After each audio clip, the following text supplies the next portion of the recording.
Welcome to Tamsguitar.com, and this video is about why you suck at improvisation. Most of the people know the scales and still complain that I can't improvise, it's too difficult. Maybe I think it's not possible for me to improvise in this lifetime, and so on.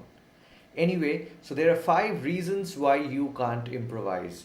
The first and the most important one is that when you practice scales, you learn the shapes. That is important, obviously, and once you are done with it, more or less, when you can play all the shapes, up and down in different positions and stuff, you should play with a backing track. So the first reason, you never try playing with a backing track.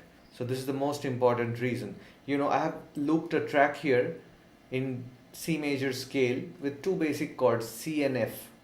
So if you have a looper, you can go ahead and record something and use this loop to improvise. Or if you don't have a looper, I'm sure you have a smartphone. So smartphones have good mics these days, so you can record audio, record your favorite progression and play it over and over and try soloing. I used to have an MP3 player, which has got an inbuilt mic, and I used to record different chord progressions in my acoustic guitar by strumming. Then I would put it in the computer speaker and play it, and then I would improvise. So you can also do the same thing. And the next important issue is that you cannot understand beat. Even if you are playing with the backing track, it's very important to understand the beat, analyze the beat. So if I start the backing track, here you have to understand the tempo. So here the tempo is like this. 1, 2, 3, 4, 1, 2, 3, 4, 1, 2, 3, 4. Alright? So whenever a track is going on, if you can't understand, big deal, you won't have to understand anything. Just understand the tempo, count the tempo and play the scale. Just keep it simple.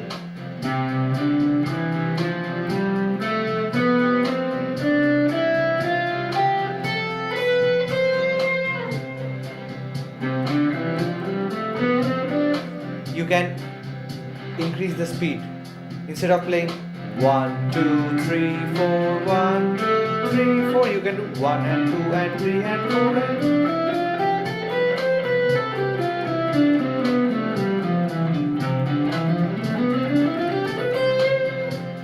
Okay, so this is how. Just get used to the tempo. Don't try anything fancy. So once you start understanding the tempo, then the next step is, to listen to the chords. This is number 3 point. The third point, it's very important that you listen to the song and figure out where the chords are changing. And I'm sure since you have made your own chord progression, you know which chords you are playing.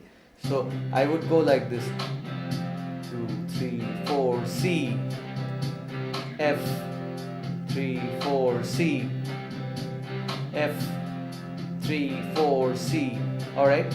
So once I understood where the chords are changing, the first thing I would calculate in my mind is, whenever the C chord is going on, at least I can play the C note. And whenever the F chord is going on, I would play the F note. So you figure out in this position how many C and F you have. C, F.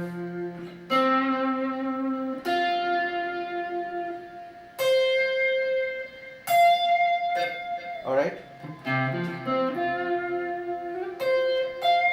And here also you can find, and so on. So first start nailing the chord changes.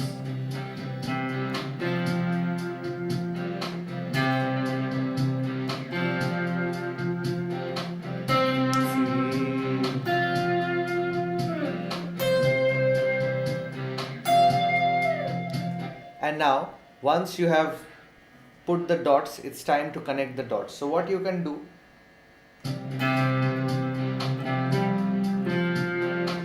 from C to F, you need to listen, and from play a few notes in between and connect the C's with the F's, okay? And it can be anything. Don't think too much about being musical.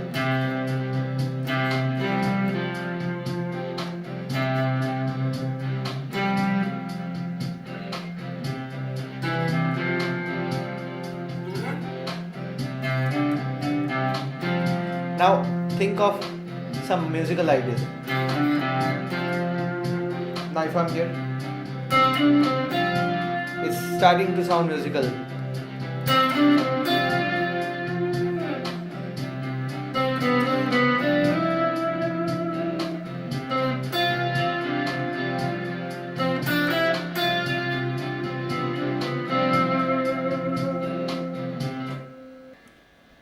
So this is how you can play the root notes and start connecting and start thinking of lines. I'll give you one more example.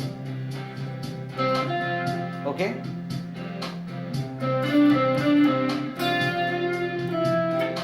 And now see, when I'm going from C to F, I'm taking a few notes and stopping in F. But when you are in F, you can again make your way back to C using few notes. So this is how it can be a continuous thing.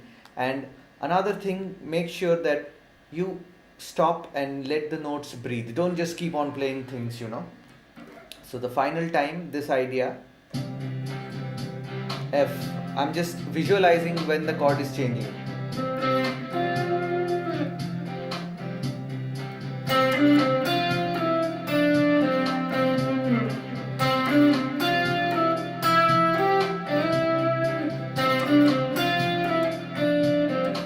See, I'm making my way back from F to C. In C, I'm playing C, F, C. This is one way. Since you know the scale, you can go anywhere you feel like. Last idea.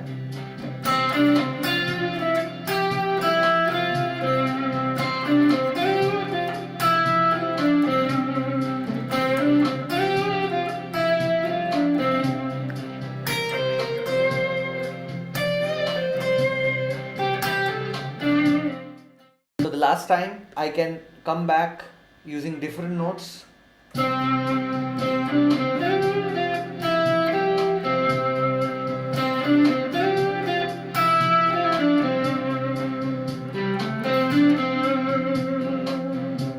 And sometimes you can stay on the root note.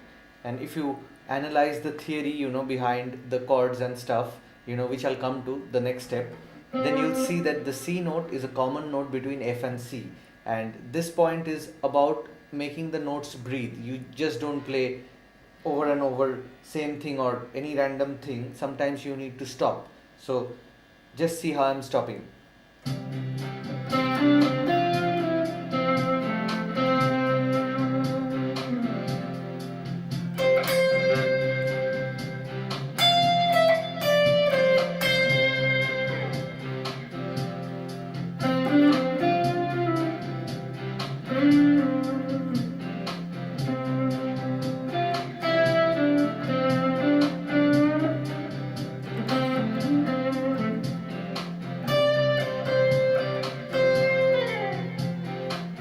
Okay, so I'm just giving you ideas you have to explore. And the next important point is to work on a particular idea.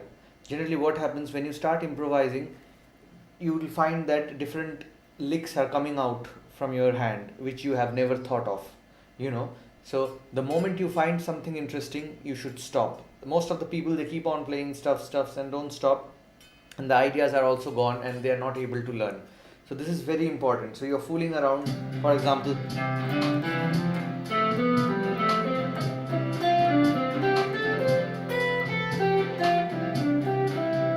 Oh.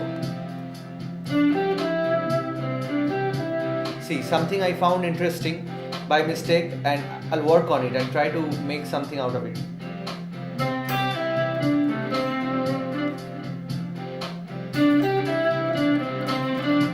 I'll keep on playing till I find something more interesting.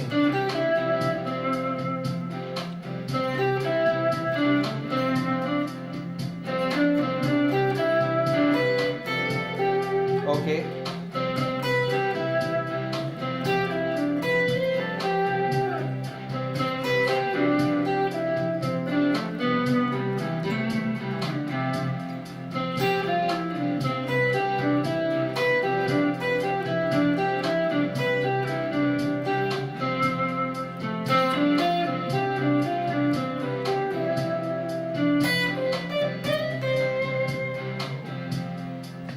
Alright, so once you find something, work on it and let it grow. And a single idea will give you 10 more ideas. For example, if I take three notes, the same idea, instead of doing, I can do, I can do,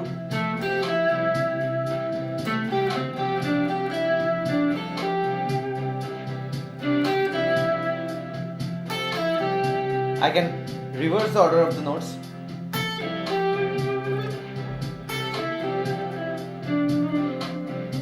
Okay? And the final point is using the tools that you have in your tool bag. So once you know the scales, it's expected that you should know the theories related to scales and chords and stuff. So you should know how the scales are formed and how the chords are formed from the notes of the scale and stuff, so that whenever you are taking a chord, a chord progression, you should know what are the constituent elements. So in a live situation, it's not always possible to stop and analyze and then play. So you have to develop this skill so that in a live situation you won't have to stop and think. But when you are practicing, this is the thing that you need to develop. For example, the progression that I was playing over was C and F. So I would start analyzing the chord progression, the notes of C, the arpeggios, I keep on telling arpeggios and triads. So you know that C, E, G. So initially we are taking only the root notes, and now you know that we have two more notes in a particular chord. When C is going on, there are two more chords that are there, C, E, G, and in F, F, A, C. So you need to settle down with the note names and find out. Once you start analyzing the chord progression and you start thinking of what are the notes in the chords going on, you can take your time and start using each and every note, and see whether it works or not. So I'll give you an example. So for C, I have got C, E, G and F, F, A, C. C, E, G. Look at my hand, you'll get to know F, A, C. So when the progression is going on, I would try to find which note suits.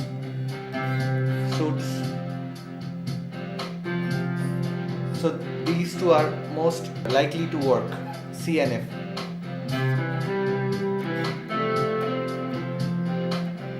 G, F, A, C. See, it's working.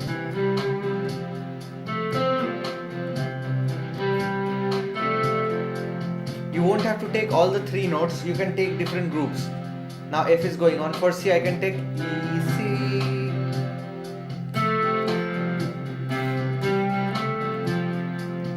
See, I'm taking C, G for C, A and F for F.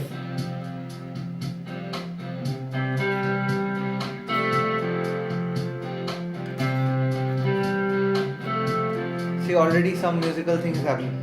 And we need to fill in the blanks. Once these notes are working, we can fill in the blanks.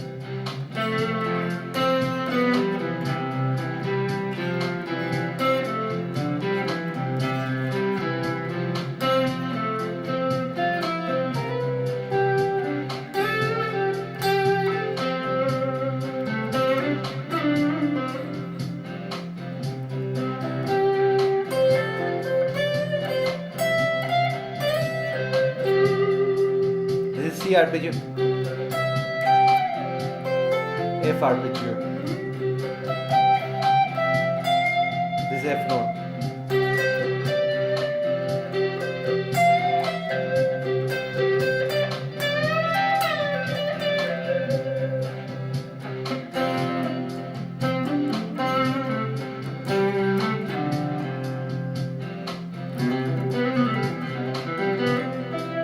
You can play runs and stuff, So these are the core ideas basically which you can use in order to improve your improvisation. The idea that I have given you might take you 6 months or 1 year to master, but these are very important aspects of improvisation, Most of the people face problem here. So if you can uproot it from the beginning, then it will be very easy for you to improve.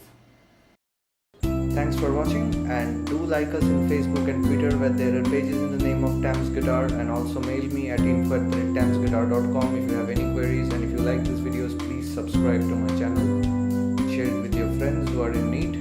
See you next time. Bye bye.